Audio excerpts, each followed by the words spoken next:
Church with Pastor Gary.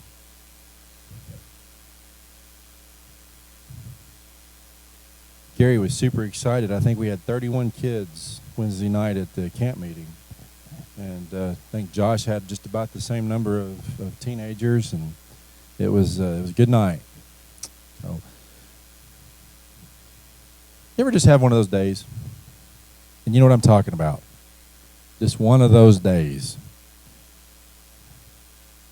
that nothing seems to go right. Everything goes wrong. Even if it's right, it seems wrong. You ever have one of those? Even when it's good, it seems bad.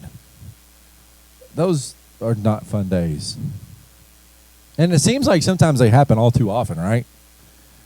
There's two sides of the coin to this. One side of the coin is that day where nothing is in your control.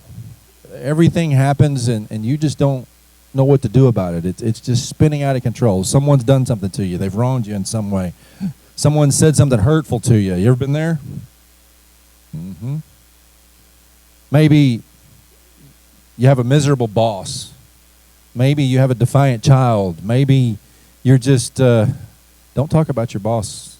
She's sitting right in front of you. Maybe there's just something going on at work or something in the home or something that just has you down. It's somebody else's fault, but you're having to deal with it. Boy, that seems like a reality a lot of time, doesn't it? Someone caused you to have a bad day. I didn't intend to have a bad day today, but then I ran into you. Gee, thanks. The other side of that is they were having a good day till they ran into me. But then there's the other side of the coin, that you did something. You've done something wrong to someone, and you're paying the consequence for it maybe. Or someone warned you not to do something and you did it anyway. You ever been there? Yep. Maybe you're even mad at God for some reason. Maybe you had something in your heart that he was leading you to do and you didn't do it, and you're paying for it. Or maybe you went against something that he said don't do, and you're paying for it. But either way, you're having a bad day because you caused it. Now, how many of you would be willing to admit that you've done that before?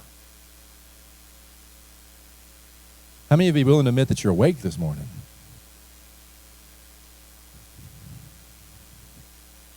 Well, Jesus warned us that this kind of thing is going to happen. Turn over to Luke chapter 17. We're going to read about the first half of the book of that chapter this morning. And Jesus is giving his disciples some interesting guidelines here, some interesting pieces of information on how to live life. And you realize when Jesus says something, it's usually for our good. It's a warning about something. It's a way to do something. It's a challenge to do something. It's a promise that something good's going to happen. Usually when he says something to his disciples, he teaches them in some kind of parable or something. It's usually out of their best interest. You ever notice that? You realize we're no different? It's usually out of our best interest when he's leading us away from something or leading us to something. And this story is very similar to this. There's really two parts of this story, and we're going to hit both of them. But let's read this, starting in chapter 17 and verse 1 in Luke. Jesus said to his disciples, "Things that cause people to sin are bound to come, but woe to that person through whom they come. It would be better for him to be thrown into the sea with a millstone tied around his neck than for him to cause one of these little ones to sin. So watch yourselves. If your brother sins, rebuke him, and if he repents, forgive him. If he sins against you 7 times in a day and 7 times comes back to you and says, 'I repent,' forgive him." The apostles said to the Lord, "Increase our faith." He replied, "If you have faith as small as a mustard seed, you can say to this mulberry tree, 'Be uprooted and planted in the sea,' and it'll obey you. Suppose one of you had a servant plowing or looking after the sheep. Would he say to the servant when he comes into the field, 'Come along now and sit down to eat'? Would he not rather say, 'Prepare my supper, get yourself ready and wait on me while I eat and drink? After that you may eat and drink'? Would he thank the servant because he did what he was told to do? So you also, when you have done everything you were told to do, should say, 'We are unworthy servants. We have only done our duty.'" And then the story changes just a little bit. Now, on his way to Jerusalem, Jesus traveled along the border between Samaria and Galilee, and as he was going into a village, 10 men who had leprosy met him. They stood at a distance and called out in a loud voice, "Jesus, Master, have pity on us." When he saw them, he said, "Go and show yourselves to the priest." And as they went, they were cleansed. One of them, when he saw he was healed, came back, praising God in a loud voice, and he threw himself at Jesus' feet and thanked him. And he was a Samaritan. Jesus asked, "Were not all 10 cleansed? Where are the other 9? Was no one found to return and give praise to God except this foreigner?" Then he said to him, "Go, arise and go. Your faith has made you well." Jesus has given his disciples a lesson here. He's saying, if you're a follower of me, listen up here. Now, Jesus is a realist. You ever notice that too? He says things that cause people to think. And he's saying here that there's things that cause people to sin, and they're bound to come up. You know what we call that today? It's a word about this long. It starts with a T. Temptation. There's things that are going to come up that are going to cause people to want to sin. That's the nature of sin. That's the nature of leaning towards doing wrong. And here's the reality of the world we live in. Guess what? Sinners sin. Did you know that? It's just like saying baseball players play baseball. Football players play football. Sinners sin. Hurt people hurt people. You ever heard that statement before? So why are we surprised? I'm going off on a rabbit trail here. Why are we surprised when we invite someone to church that we know is not a Christian and they don't act like a Christian in church and we get offended by that? Well, they're just being who they know to be. They need something in their life to change them. Jesus is saying there's things that are going to happen in this world that are going to lead you astray if you let it. Just know that that's the world we live in. It's a fallen world, so guess what? It's going to act like a fallen world. Why would we be surprised? Jesus is the realist here. He says, don't fall to it, though. Don't be the one that causes because you're my disciple. Don't give in to that, because when you give in to that, you're probably going to be part of the problem that somebody else has to deal with. And he gives a pretty stark warning about it. He says, woe to the one who causes these little ones to stumble. They're young and they're impressionable. Is he really talking about little people? Maybe. Is he talking about children? Maybe. Or is he talking about those that are new in spirit? Is he talking about those that are young Christians? You know, we have this tendency as a church, if we're not careful, to get up on our little soapbox. When somebody becomes a Christian, we expect them to be perfect. And then what happens when they aren't perfect? Well, you failed. You miserable person, you. And then they never come back. And then they go off with this disillusionment that the church is full of people that think they're perfect, but they're not. They go off with this disillusionment that it was just a good idea in the first place, and there's no way they can ever live up to it. Well, guess what? Hurt people still hurt. Sinners still sin until they realize there's a conviction in their life to stop them.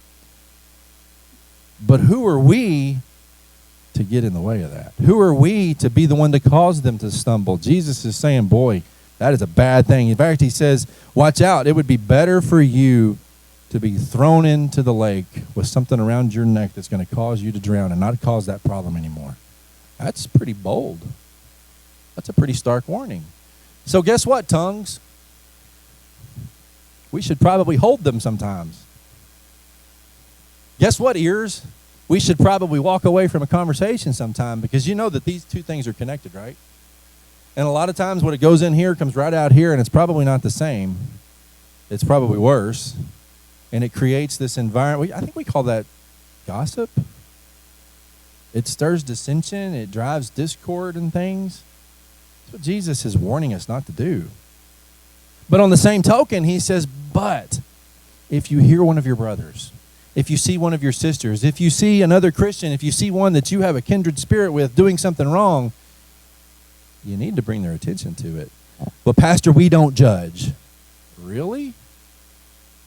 You judge every day whether if you realize it or not. I judge every day whether if I realize it or not. Now, we may not say anything about it, but I promise you the judgment's there. I did it yesterday and didn't even think about it. We were walking through the mall, And I made a statement about a phone call that was next to us. And my wife called me on it. She may not realize she called me on it. She's like, how do you know that's what the call was? It's like, I don't think I've ever been in this store. Let's go in here. I made a judgment based on what I saw and what I thought I heard. And we do that kind of stuff every day if we're not careful. But that's not the kind of judgment I'm talking about. If I see one of you doing something that is blatantly wrong, I love you. I don't want you to continue to live that way. I'm going to pull you to the side and say, hey, do you see what I see that's happening here? I'm going to do it out of love. I would expect you to do the same thing to me. Well, Pastor, I'm not going to call you out. You better. How else do you know that there's something wrong? I'm so thankful that I have people in my life that aren't afraid to do that. You should hear Tim and I talk sometimes. You'd think we hated each other. You should hear some of those conversations. And he's not afraid to call me out. I'm not afraid to call him out. My wife's not afraid to call me out. I'm a little bit nervous to call her out. Nancy's going, good job. But I'm thankful that there's people in my life that aren't afraid to say, hey, you think you're all big and bad, but let me tell you what this really looks like. Let me tell you what's really happening. Jesus is saying if your brother does something, correct them gently. And then when they ask you for forgiveness, forgive them. There's where we fail a lot because we hold grudges. You ever notice that? We tend to hold things over people's heads. I don't think we do that on purpose either sometimes, but we sure do. Well, I remember once in 1977, you said this. Well, that was a long time ago. Can we let bygones be bygones maybe? But we have a tendency to do that, and that drives wedges in relationships. Have you ever noticed that? Jesus says if your brother comes to you, your sister comes to you, and asks for forgiveness, then it's really simple. Forgive them. There's a lot of ill wills in the world that if we could just grasp that little concept right there, would not be a problem anymore. There's a dealing with people in the past. I know certain people that have told me, Pastor, I just can't get past what they did to me 8 years ago. I'm like, well, then your relationship's over. This is never going to work. Jesus said if there's forgiveness sought, give it. Matter of fact, he says if they come to you 7 times and ask for forgiveness, forgive them. Now, yes, there's an expectation that at some point behavior is going to change. I get it. That's a whole nother lesson for a whole nother day. But Jesus is telling them, forgive. And then the disciples ask a question. It doesn't really form it in the way of a question. It's a statement, but I believe this is a question. They say, increase our faith. I think I understand why they're saying that. They're saying because in my ability, there is no way that I can do what you're asking me to do. Now, let's just be real. Some of you have been hurt in situations where you're like, there is no possible way I can forgive this person. And you know what? You're right. You can't. There's things I've probably said that there's no way I could expect someone to forgive me. There's things that have been said to me that in my ability, there's no way I could forgive them. But I think the disciples understand that. They understand, Jesus, we can't do this. So increase our faith with an exclamation point so that we can. And then Jesus takes them on this little faith journey. If you have faith as small as a mustard seed, you can say to this mulberry tree, be uprooted and planted in the sea, and it'll obey you. Now, I'd keep driving around waiting to look over and see somebody tell a tree to get up. You know, he's not literally saying you could make this mulberry tree move, right? He's not literally saying that the mountains would crumble into the sea. He's saying that that's all the faith that it would take. If you had faith in him, it could happen that way. So what he's saying is really a little dabble, do you? In a way. He's saying if you had faith like this thing could happen. And he tells a story. There's a couple of different ways that things come to tempt us, that things come to get in our way. There's a couple of different ways that this happened. And the Greek uses the word Scandalon here. Does that word sound familiar? You ever heard the word scandal? I mean, if you watch the news, you hear about scandals all the time. If you read any media, you read about scandals all the time. But when something is scandalous, you just sit back and you go, ooh, this is going to be a good story. There's an implication of things when they're scandalous. And it has two meanings, really. One is it's any stumbling block placed in a way to trip us. When a scandal happens, there's probably one party is gonna probably pay dearly. You ever notice that? And there's another meaning to this word that would mean something like a glued bait pad. You're looking at me like, what in the world are you talking about? Well, have you ever seen the little mouse traps that it's just a glue strip? We had some of them in the kitchen. That they don't have the clapper that comes down on the mouse's head. They just get stuck. Have you ever seen a mouse stuck in one of those? It's not a pretty sight. They can't go anywhere, and they'll literally dismember themselves to get away from this. But he's saying this is the kind of stuff that's in the place to grab you and to suck you in and to tempt you. The stuff that'll just get you and not let go. Sorry, it's before lunch. Shouldn't tell you this. We had 3 of them stuck on one of those pads in the kitchen. And I grabbed that thing to throw it away. Now there's 3 mice and a thumb that's stuck on this pad. Learned a lesson there. Don't use your hand. There's 3 mice and a thumb. And one of the mice is not giving up the ghost yet. That was an adventure. You probably should have had a video watching that. But I'm not sure which one of us was more skittish, me or the mouse that was still stuck there. But it doesn't get off your thumb very easy, I can tell you that. But that's the way stumbling blocks are. That's the way these things that get in our way are. And the problem is we tend to not look around the stumbling block. We try to go straight through it, and we fail miserably. And you're probably wondering where this is going. This is actually leading to some talk on gratitude here in just a minute. But we got to build this. Anywhere there's a stumbling block, you feel like you're constantly dodging it, like this bait strip. You're constantly trying to go around it. And here's the deal. We tend to place blame on everything else that's getting in our way, when really and truly, where we probably need to place the blame is right here on us. I had a choice to make. I was not happy that my thumb was stuck to this stupid thing. But I had a choice to make before I ever got myself in that mess. I could either pick it up with my hand, or I could get something else and scoop it up and throw it in the dumpster. So who made the bad choice? It wasn't the mouse that told me to do it. It was me that made the bad choice. Now I learned from that bad choice, and the next time I didn't use my hand. But all too often we place blame where blame is not due. We say, well, the devil made me do it. No, he didn't. He put something in your path. You're the one that chose to do it. He talks about this in verse 7 through 10 with this story of the servant. Suppose one of you had a servant plowing or looking after the sheep. Would he say to the servant when he comes in the field, come along now and sit down and eat? Would he not rather say, prepare my supper, get yourself ready and wait on me while I eat and drink? After that, you may eat and drink. Would he thank the servant because he did what he was told to do? So you also, when you have done everything you were told to do, should say, we are unworthy servants. We have only done our duty. Suppose you had this servant that's plowing the fields.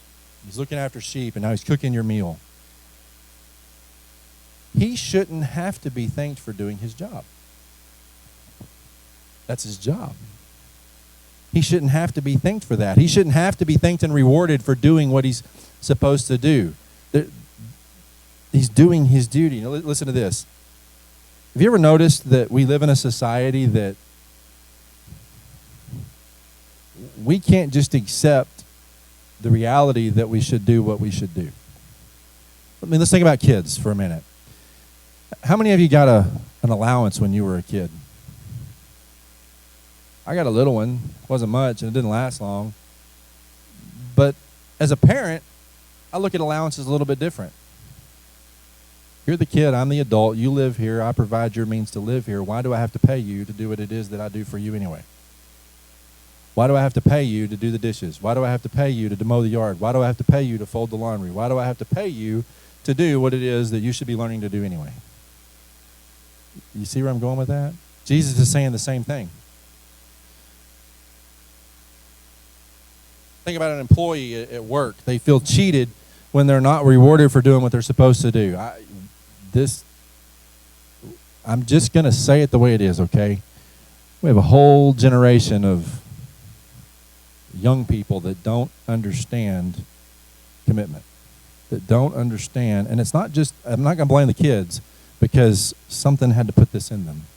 But they don't understand that there's consequences for action. Instead, I should just be given everything. I should just be entitled to do this.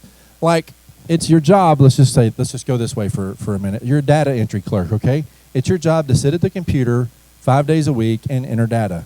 Well, 4 days of the week you sat at the computer and drank coffee, and then one day you did your job and you think you did well. No, you did. It's not about averages. It's about doing what's right every time it's time to do what's right. Jesus is saying, why should they be rewarded any heavily than any other? Because they're simply doing their job. But that's the way our gratitude works if we're not careful. We have people that think they should be begged to come to church. Well, if you're a member of a church and you support a church, why not attend the church? Why do you have to be invited every Sunday to come? You're part of it. I don't want to say that's your job, but in some ways it's the same concept. Jesus is saying, listen, there's sin in the world. Expect it, but just because it's there doesn't mean you have to latch onto it. Just because it's there doesn't mean that you should expect that it's going to get you. Our faith will only be, this is what the disciples are relating to when they say, build my faith. Our faith will only be as much as we put into it. Jesus is saying there's an expectation of us as Christians that we should have that faith, that we should be able to trust in him to do what he says he's going to do. And we should be able to trust when he opens doors. We should be able to trust when he closes doors. We can have that mountain-moving faith if we just simply believe him. And here's where this text takes us this morning. There's 4 things. You can write this on the back of your thing if you want to. 1, it's our responsibility and our duty to nurture that faith. That's our job. He's saying, I'm not going to pat you on the back anymore because you did. That's your job. It's our responsibility to adhere to the things of God. If you're a Christian, why would we not? We have the instructions given to us. It's an expectation that we're going to follow them. It's our responsibility to keep ourselves from falling into the temptation. It's no one else's responsibility. It's not my wife's responsibility to keep me going in the right direction. It's my responsibility. It's our responsibility to be thankful and to be grateful for what the Lord is doing and has done in our lives today. And that's where he takes us with the end of this passage, is this gratefulness. But I think in order to really be grateful, we have to understand who we are in him. And who we are in him is an expectation that we'll have the faith to follow where he leads, to do what he asks, to do what he offers, and to trust that his promises are going to be real, simply because that's who we are, not because we need a pat on the back to tell us that's who we are. But that is an increasingly difficult thing to do in a world where you need a pat on the back to be assured of who you are. I guess we need participation trophies for being Christians now. That's a whole nother soapbox altogether. But he tells us this story of these lepers. Let's dive into this for just a minute. Let me sum this up in a nutshell. It's kind of like the lady that was driving into the pharmacy at Walmart. It's raining, and she's in her nice clothes. She just left work, and she's praying, God, open up a parking space at the front for me, please, because I cannot walk this far in this rain. I need this spot to open up so that I can get up there quick and get out quick. And wouldn't you know it, the very, very front row, I mean, rock star parking. The backup lights come on and they back up. And in mid-sentence, she's like, oh, never mind, God, something just opened up. That is the way our faith works sometimes, though. You ever notice that? We ask and we ask and we ask, but then when we're given, we never respond. We sometimes make an assumption that we did it ourselves. 10 lepers. Now, I don't know what you know about leprosy, but leprosy was the disease of their time. If you were a leper, you were not allowed into society. In fact, the priest would push you out of society. You were shunned from anyone. That's why it says that they met Jesus at a distance and called out loud, Jesus, Master, have pity on us. No one else would. You wouldn't come near a leper. For one, it's a pretty nasty. And two, it's pretty contagious. And their thought was, if you had leprosy, it's probably because you're a sinner. It's probably because you gave in to something that God was warning you against, and you're paying the consequence for it. That was their thought process. So no one wanted to be around the lepers in the community. They were, get away. Get out of our sight. 10 of them meet Jesus, and they yell at him. They stood at a distance and called out in a loud voice, Jesus, Master, have pity on us. Please do something with us. They're required to stay at that distance. They can't come any closer. And Jesus realized who they were. He realized that they had a deadly problem. They realized they had a deadly problem. And I think they knew that they couldn't do anything about it. I think they knew the priests couldn't do anything about it. I think they knew no one in their community could do anything about it. And here they see Jesus, this man that they've heard about, this healer, this miraculous miracle worker coming into town. So even if we are at a distance, he just hears us. Maybe he'll do something. And then Jesus does a pretty amazing thing. He doesn't stay at a distance. He goes right to them. He ain't afraid. He ain't scared. He goes right to them. He meets them right where they're at. Boy, what does that say about you and me? We may have done things that we think the world is going to just shun us for. We may have done things that the church, if they knew, they would close the doors and lock them when they see me walking up. I know that some of us think that way because you told me that. Jesus had every right, every societal right to ignore every one of them and to walk on by about his business. But that's not how Jesus works. Jesus went to them and met them exactly where they're at. You know, he'll do the same thing for us. It doesn't matter what you're going through. It doesn't matter where you've been. It doesn't matter what you've done. It doesn't matter what you've stepped into and is still lingering on your foot. Jesus will meet you right where you're at. That's good news. That's amazing news. We all have friends that won't meet us where we're at. Matter of fact, they'll say, dude, you in trouble. And they'll walk the other way. Not Jesus. Without touching him, without perfect prayer, without doing anything, he tells them, go and show your priest, and you'll be cleansed. He doesn't do anything except speak life into them. Go and show the priest, and you'll be cleansed. Now, the priest at the time would have been the guy that would condemn them. The priest would have been the guy that said, you are a leper, you belong in this place. You cannot be in society. The priest is also the person that could deem them clean.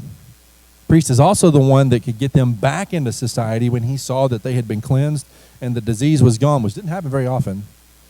But the priest is the only one that could do that. And you don't think Jesus knew the rules of the land? You don't think Jesus knew how things worked? Go and see your priest, and you'll be cleansed. Now, it doesn't tell us the process. It doesn't tell us that as they walked, their skin began to heal up. It doesn't tell us that in the sight of the priest, they miraculously got better.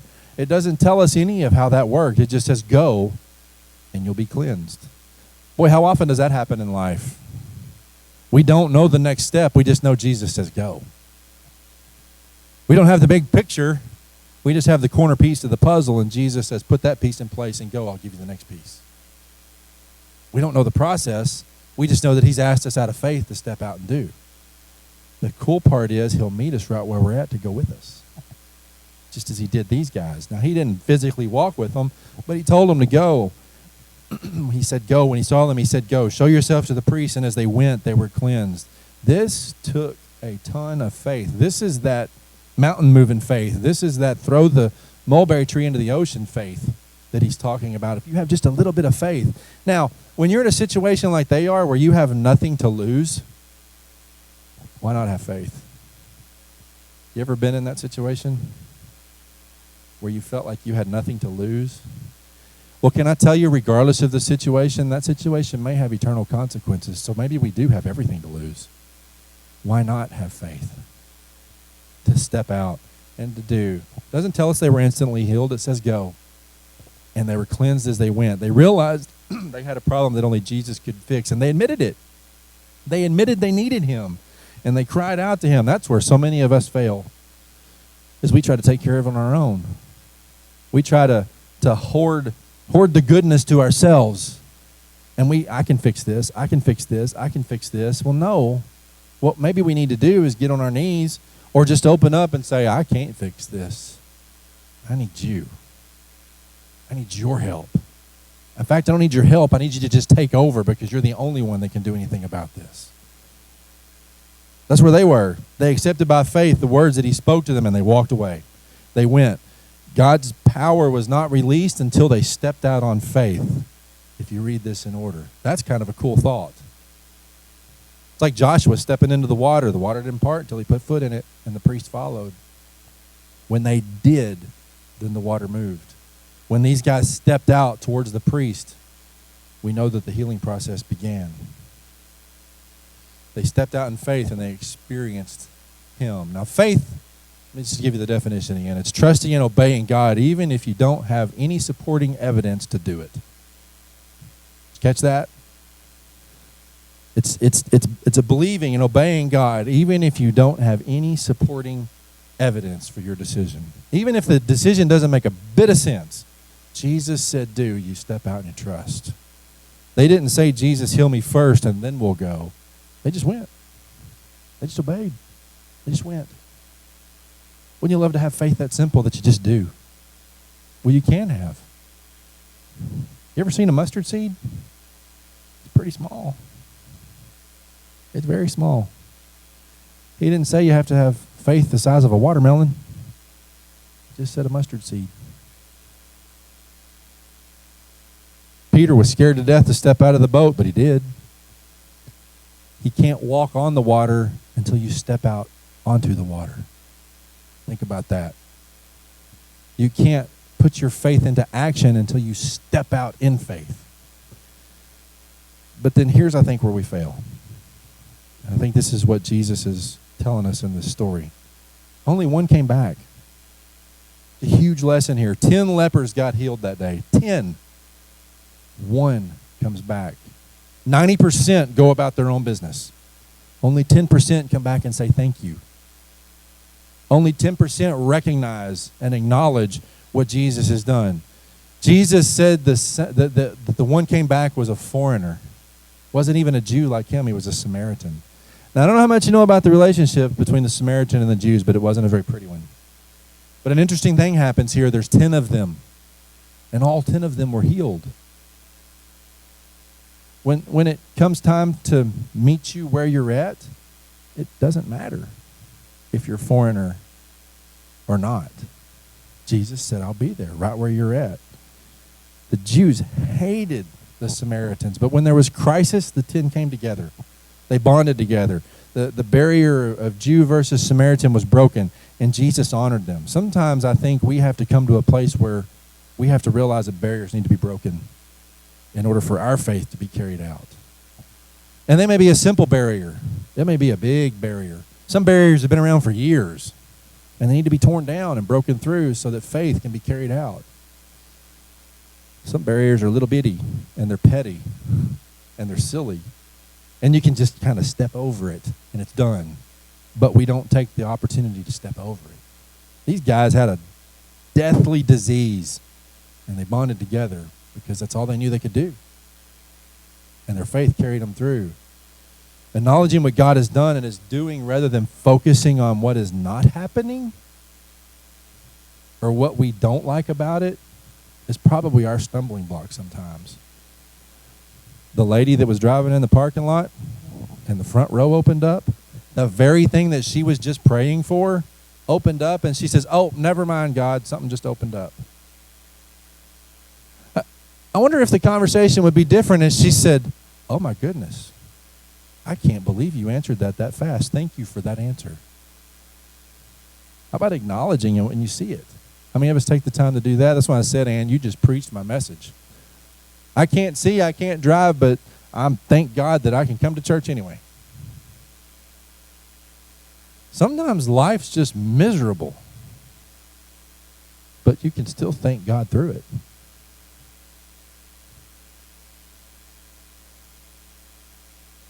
Most won't come back and thank Jesus for the things he's doing. Most will center on what's not happening, or the fact that it doesn't look like I wanted it to look like, or will conveniently forget what he did, or just like a lot of our society, we take it for granted that he should have done it in the first place.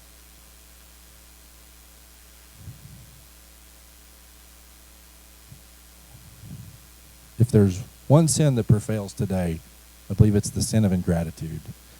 We teach a class on bass that is all about, you've heard me reference this class, but it's all about putting tools in your possession, not literal tools, but some thought processes and some ways to process things that when rough times come, you have the ability to get through with it. And most of it centers around gratitude. Most of it centers around looking at where the good parts of life are and not the failures in life. Because here's the reality. Failure is probably limited. Failure is probably a short-lived thing. But gratitude and success and the good parts, you can find those in everything. You just have to look a little bit.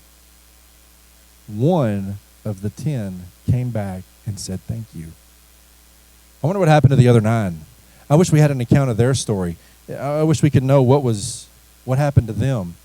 But I have a feeling that the other 9 are probably like the little boy that was given an orange. And his mama said, "Son, what do you say to the gentleman that gave you the orange?" You know what the little boy said? "Peel it." But that's the attitude of gratitude that we have sometimes. There's an expectation of what's next. There's an expectation of more is owed to me. But the reality is we should probably just be thankful for the answers that's given today. Maybe the little boy should say, "Wow, thank you for giving me this orange. I was hungry. How did you know that I was hungry? Thank you, mister." But no. About time somebody took care of me. Here, peel it for me. Do you see that attitude in our society? All around us. All around us. Jesus asked the question, were not all 10 cleansed? Where are the other 9? Was no one found to return and give praise to God except for this foreigner? Not even his own kind said thank you. It was the foreigner. It was the one that had no business thanking him in the first place. Said thank you. I'm sure all of them were grateful. But there's a difference between being grateful and expressing gratitude. You ever notice that? I could be thankful for something that you did, but you have no clue unless I tell you. Otherwise, I'm just expecting that you're thinking that I'm happy. Kind of like the first part of this. Well, what's wrong with saying thank you? What's wrong with expressing that gratitude when there's a need to express gratitude?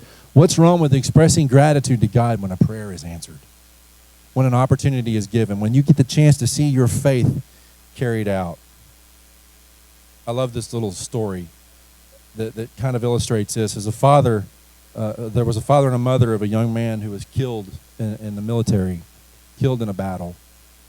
And they went to a little church, and one day they came to the pastor of that little church, and they told him they wanted to give a monetary gift as a memoir to their son who died in that battle. And the pastor said, "You know what, this is a wonderful gesture, and I thank you for your offering of this gift." And the pastor asked if it would be okay if he could tell the whole congregation about the gift and why the gift was given. And the mom and dad agreed. They said that would be fine.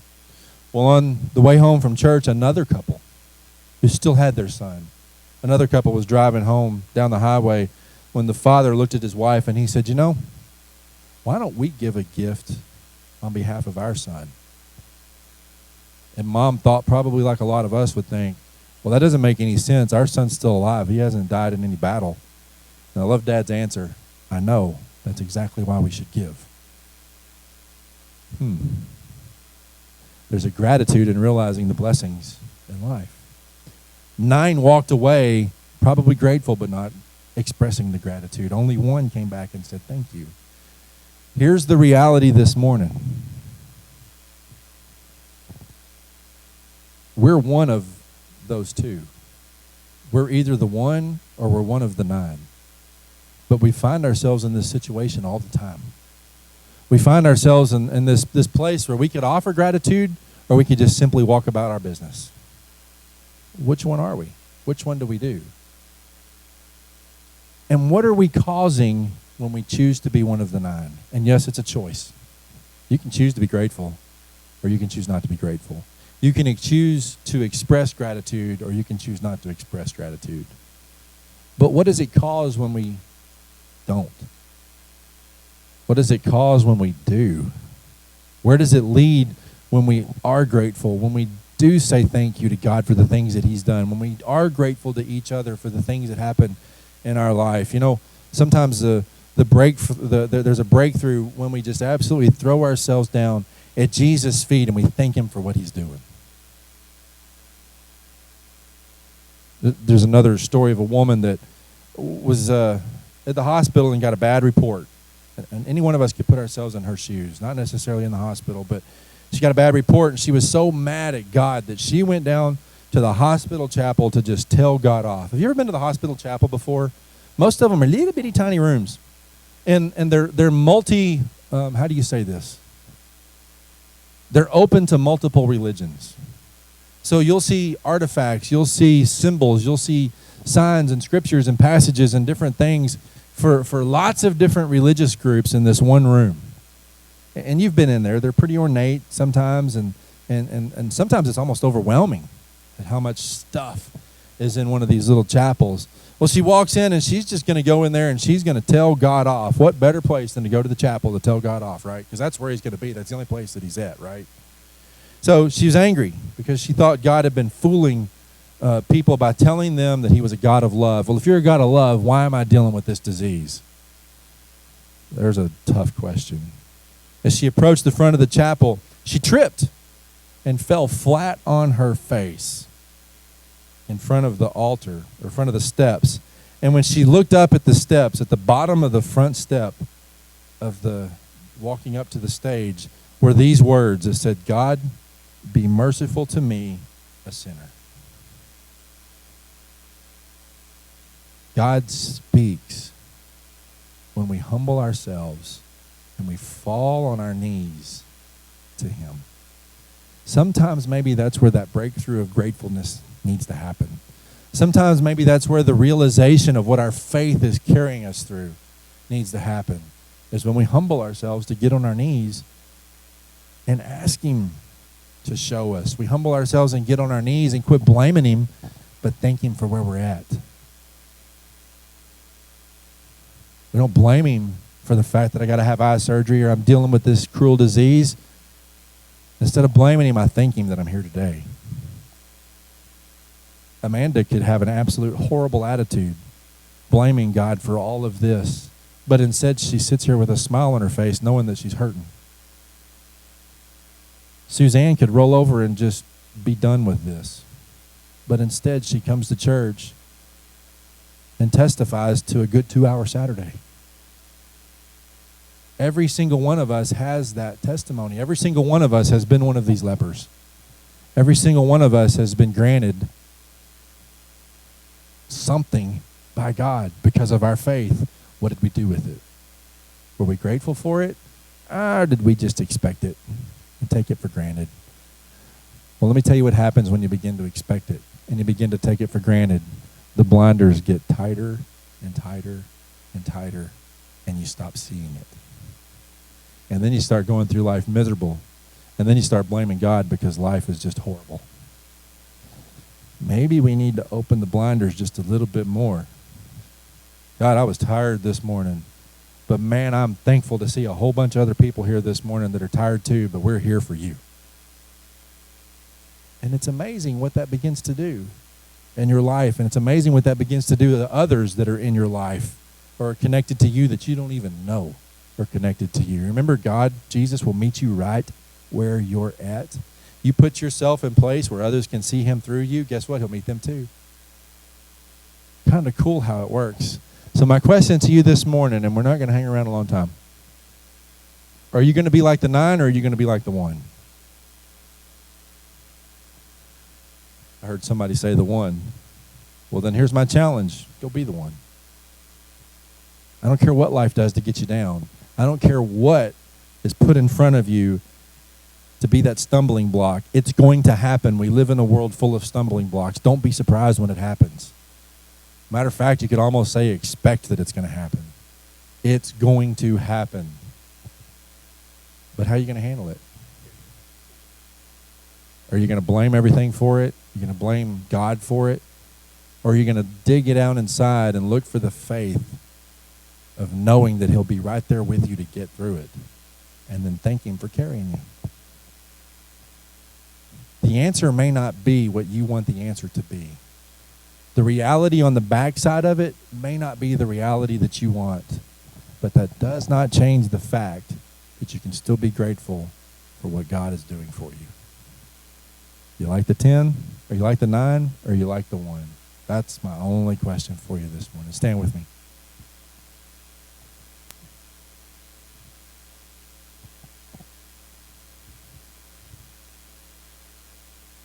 I want to throw another proposition at you.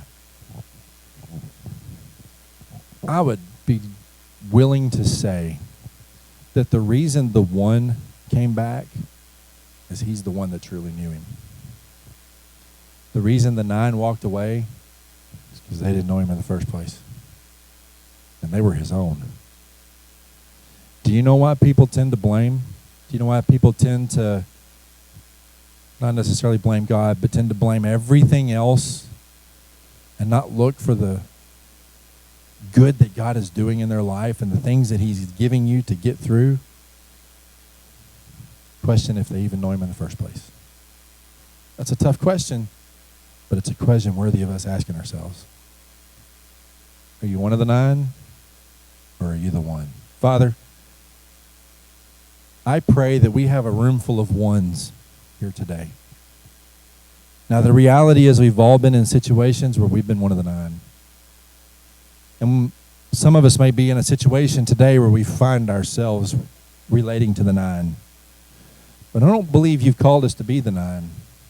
I believe you've called us to be like the 1, who even in the middle of the storm is willing to say, thank you, God, for letting the rain ease up for just a few minutes so I can breathe.